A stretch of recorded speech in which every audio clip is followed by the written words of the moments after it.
Alright, so right now, in front of the park of school, I just came back from the music lounge, actually just practicing my trumpet, and I stayed there for like um, about a good hour solid. My music teacher gave me a binder with at least 300 pages of just music, and they're just like exercises, warm ups, all these things. Most trumpet players will actually have that book called the Trumpet Bible. So I'll have to get used to naming it that too. If you're a typical trumpet player, that's what I think. The Trumpet Bible. Um, it's a good name for it. Teaches you everything from articulation, lip slurs, scales, notes, rhythm, all the basic fundamental things you need to know as as a super good musician and trumpet player. So yeah, I just came back from music. I just decided to set myself up. I didn't want to go home straight away.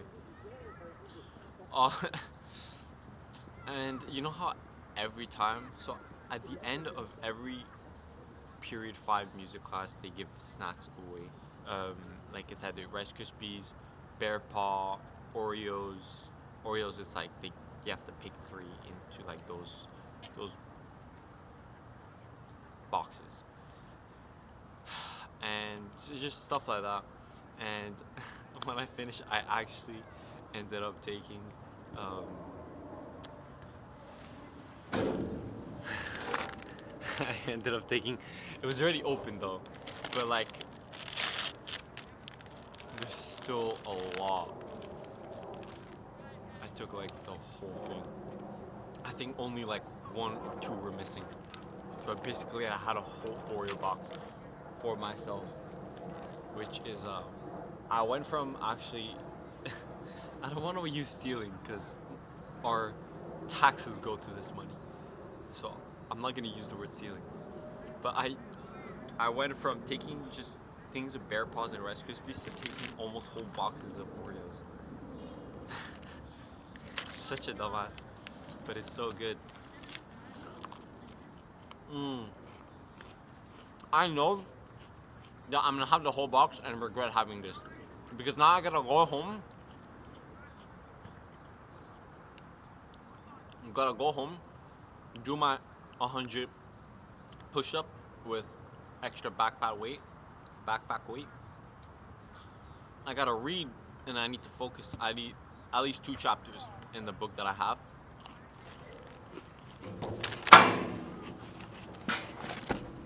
The book, Thinking Fast and Slow. You guys probably can't see it from here, but this book is on the basic premise is it's on how people think, how people come to make decisions, judgments, and what affects the brain in that process.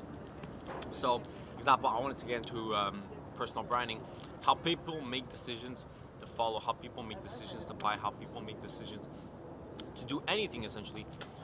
I can take a lot of like away from this book, and even if I can, this is really good to know as a psychology of decision making, because if you know what multidisciplinary thinking is, if you know what that is, then whatever you learn, whatever big and valid concept that you learn, you can apply to your main thing. Whether it's in my case right now is personal branding, I can apply psychology to personal branding.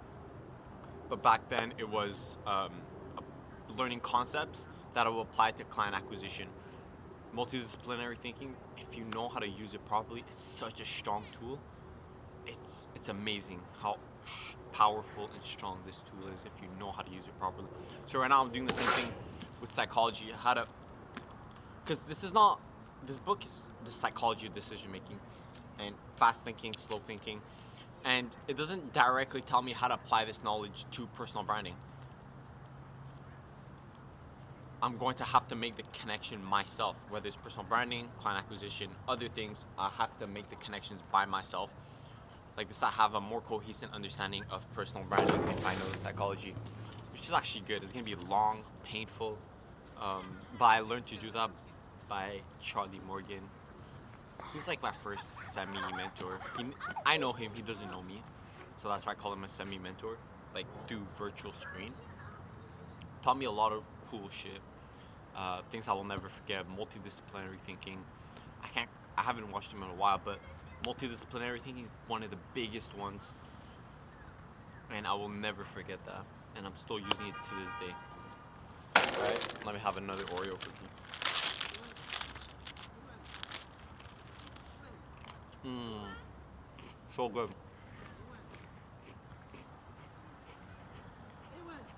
I know I'm gonna regret it.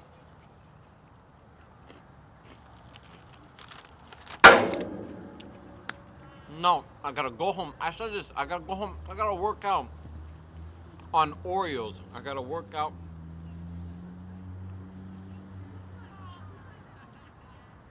using the carbs and the fuel that I got from eating Oreos. I gotta read. I gotta practice my English presentation. It's a persuasive speech. And if I have time, I need to go to the library, which I probably won't have time because I'm sitting here recording this video for no apparent reason. If I have time to go to the library and kind of structure my documents because I'm getting back into it, kind of like structure and systemize what I need to learn in what order, and everything like this, everything makes sense. Like this, I'm doing this for myself. Like this, I can have a further understanding of personal branding and systems and everything that applies to personal branding. But if I do this for myself, I'll have a better understanding.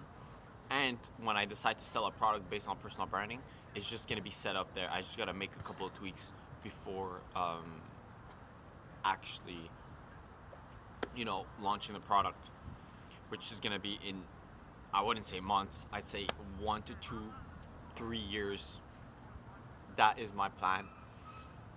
Because I have the main problem with what I would do for the first year of entrepreneurship is that I would try to sell something, and it partially it worked, right? I would try to sell something that I didn't really know can get results. Like, I didn't get results myself. I didn't get results for other people, but I would sell the thing anyways, which at the beginning is not good because you need to be able to sell something to someone. The first rule of selling is if you can't help them, don't sell it to them, right? And I was just greedy for the money, and I didn't really know how to help them because I haven't done it myself or for someone else. So I didn't really know what I was doing, but I still got the money. And it was kind of like a scam, but I'm not going through that again. The mistake I did was not learning a valuable skill to 100% before actually delivering that skill and delivering the results that I can bring them. So in doing that in the first year, I learned client acquisition. I learned how to get clients, how to get, not customers, but clients for my service in the most basic way, right? Through Instagram, not really through email, mostly through Instagram, which social media. I have that skill, the basic skill of client acquisition down. I still have much to improve though, so I'm not finished with client acquisition. If I can learn, the second year here is a year of content. That's why I got Scammer. If I can nail a skill down, content creation, personal branding, put it into a product, systemize it,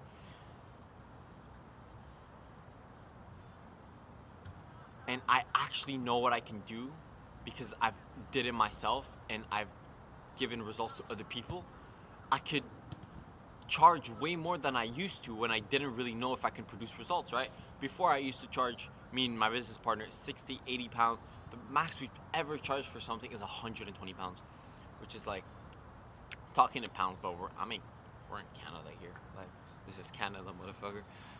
Which is 120 pounds is like $205 Canadian dollars to be specific. So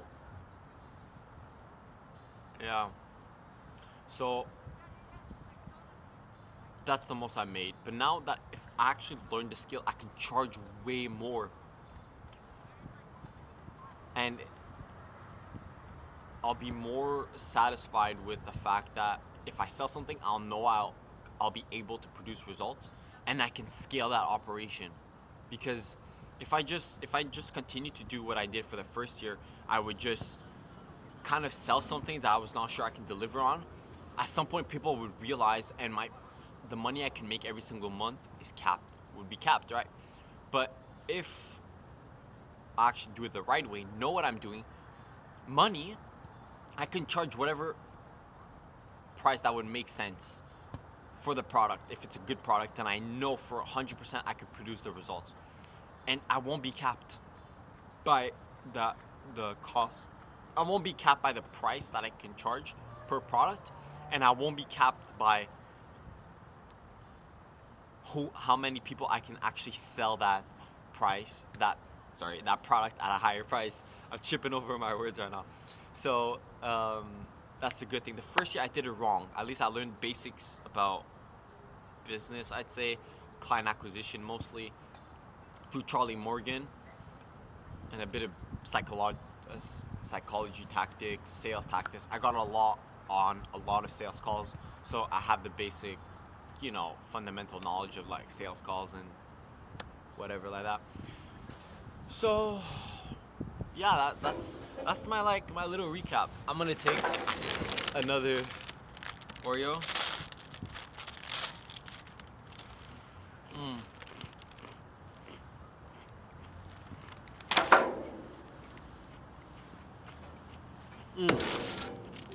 And by the way, for the recap, this book is actually not bad. One last thing.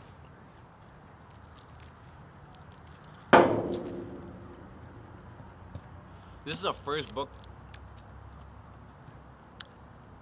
that I'm reading. Not ever.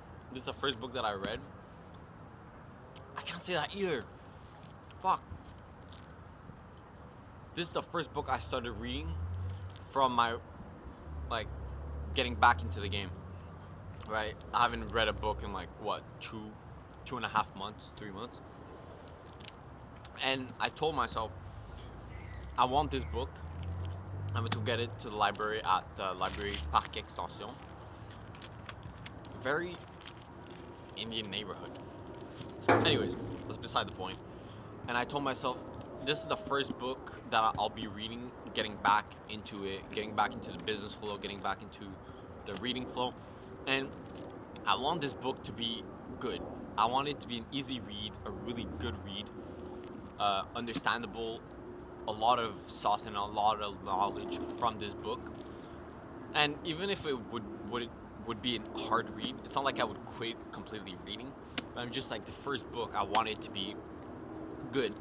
I say this book is medium. Like, you gotta kind of reread it to understand it, but a lot of concepts are easy to understand here.